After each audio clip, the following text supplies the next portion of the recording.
Hi and welcome to Nose Job from 1&2.com. I'm going to show you how it works now. First of all, you click on this tab that brings up the faces and pick a face, any face, and I'm going to go for that one. And you put it on the work area, and you see this bounding box here. You just use that to rotate and to distort the face. You bring it alongside one of those corners, and you can see the little rotation thing pop up. You can use that to turn it on its head. You can spin it, tilt it, tip it that way, tip it that way. You can do anything like this really. But it's basically a resizer. That's how you'll probably want to use it mostly. Anyway, when you've chosen your size, what you do is you go back into that Faces tab again. You'll notice at the top there's another tab that says Noses. And this is where you can pick a nose, I suppose. There you go. I've opted for that one. Put it there.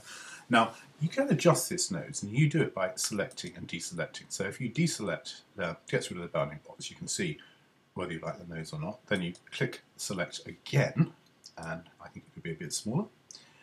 And click on that, have a look. That's roughly the right size. It's at an odd angle though.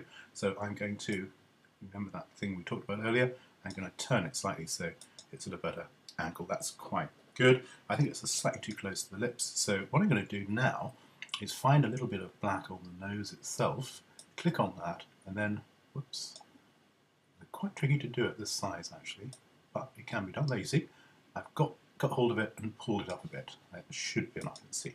That's perfect. That nose looks quite natural to me-ish. And the next thing you can do is, another way of doing it rather, positioning, if you find that too fiddly, is to go back, click on the face itself, go back, and you'll see the bounding box appear again. And then you just click on a dark area, and then you move the whole face around to line up with the nose. So if you prefer that technique, that's open to you as well.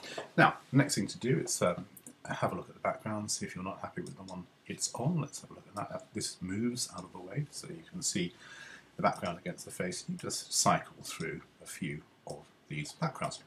Now, the thing to remember about the backgrounds is some of them, the darker ones, highlight the eyes. They bring the eyes up quite a lot.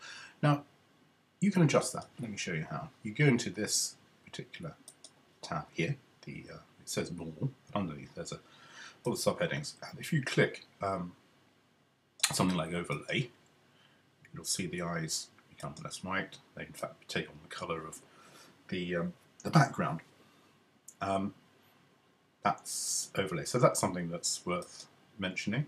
There's lots of other options here. You can use Screen, Subtract if you want something looking a bit sort of spooky and gothy. Lighten if you want something that just looks plain weird. Difference, that's interesting too. It brings out the colours. So there's lots of things you can do to make your face come alive, or you can just have it as it is.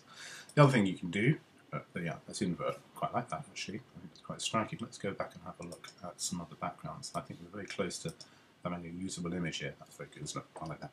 So there you have a sort of thing that you can, little card that you can send to your friends, put on Facebook, Twitter, whatever, or send as an e-card using some of the facilities on the Mind2 site itself. Well, that's basically how it's done. Oh, there is just one other thing you might want to know about. It's the free draw option. This means that you can actually, if you're any good at drawing the figure, neck, shoulders, whatever, will make the face smaller and drawing the whole figure.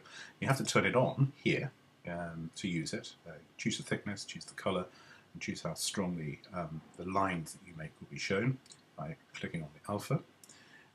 Bear in mind that if once you've switched it on, you won't then be able to select a face.